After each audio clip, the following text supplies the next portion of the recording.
The cursed mirror. They say mirrors reflect the truth. But some mirrors reflect more than that. They reflect what was, what could have been, and sometimes, what should have never existed at all. This is the story of Rachel Whitaker, and the mirror that watched her every move. The mirror that never blinked. Rachel wasn't looking for a fresh start, but sometimes life doesn't ask.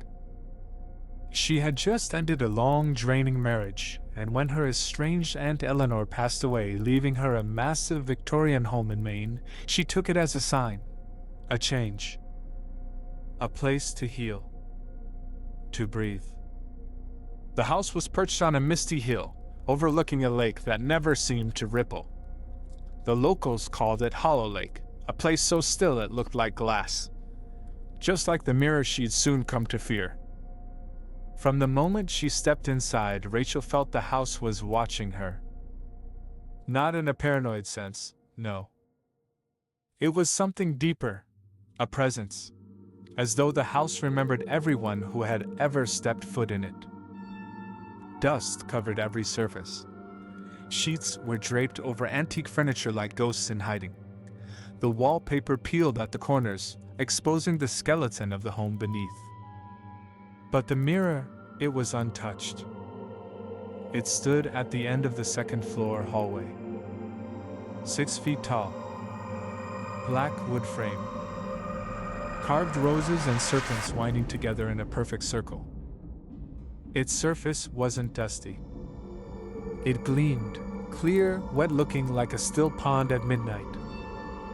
Rachel didn't like it, but she was used to being uncomfortable. So she left it there. And every night, it waited. The first week passed quietly. She unpacked boxes, restored old furniture, and tried to sleep in the creaky master bedroom where her aunt had supposedly passed in her sleep. One night, while brushing her teeth, Rachel saw something move in the mirror behind her. It wasn't fast. It wasn't even that clear. But it moved when she didn't. Her heart stopped. She turned. Nothing. When she looked back in the mirror, her reflection smiled. But she wasn't smiling. She blinked, and the smile was gone. She started covering it with a bedsheet. But every morning, it would be off again, neatly folded on the floor in front of the mirror. Rachel told herself she was just sleepwalking, or maybe she forgot she hadn't covered it. It was easy to gaslight yourself when you lived alone. But the dreams made it harder. She kept dreaming of being pulled inside, standing in a hallway identical to her own, but decayed. The wood was blackened, the wallpaper slashed with claw marks. And at the end of the hall, a figure stood in the mirror, watching her from the other side. A woman in a white dress, her face obscured, hair soaked and hanging like a veil. Each night the dream came closer. Each night she heard it louder. Whispers. Chanting. Like someone was saying her name, but not from this side.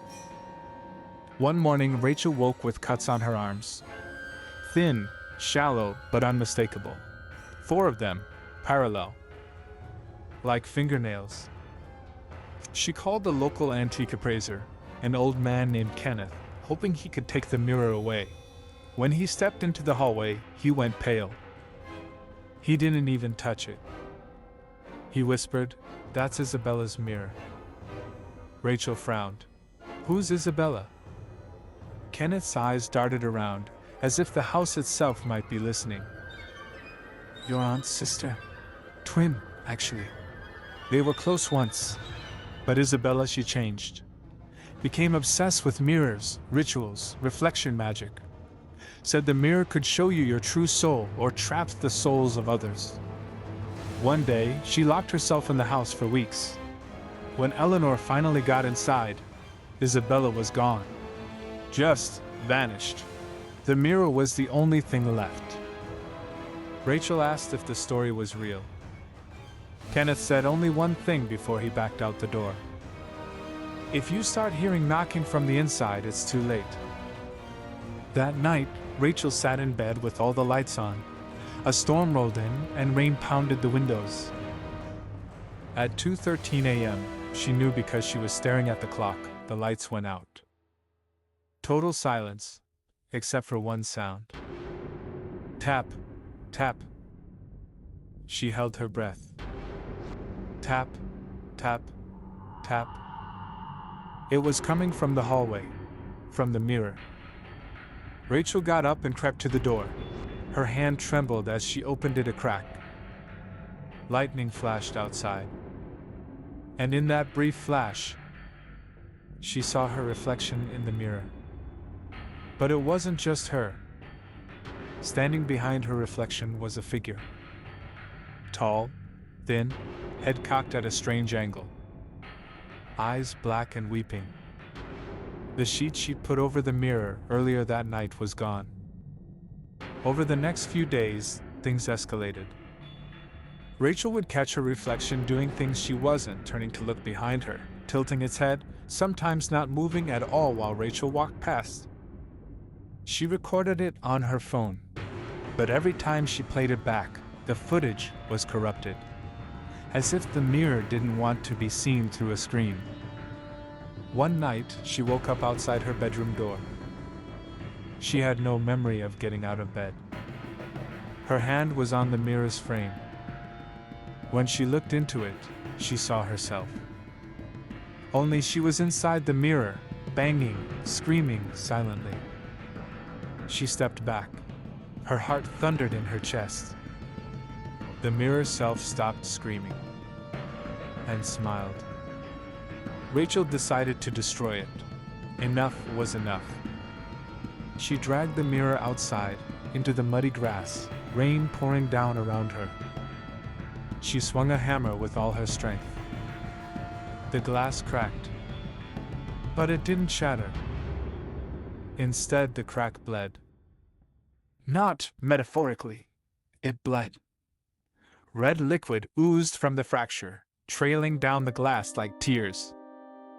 Then a hand pushed against the inside. Pale, feminine, with blackened fingernails. Rachel screamed. The mirror began to hum, a low, guttural sound like a woman groaning from deep inside the earth. She ran, barefoot, wet, cold.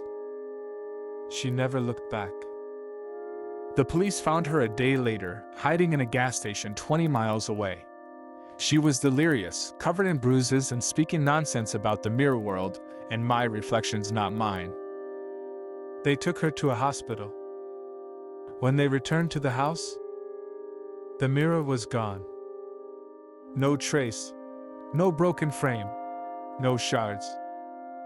Just a wet spot in the grass, in the exact shape of a coffin. Rachel now lives in a small apartment. She doesn't own any mirrors. Not even in the bathroom.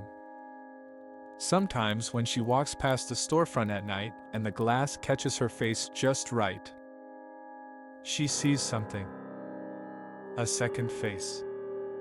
Behind her. Mouth open. Screaming. But when she turns, there's nothing there. Just a faint reflection, smiling. If you ever find a tall mirror with carvings of serpents and roses, walk away. Some reflections don't show you the truth. They show you what wants to take your place.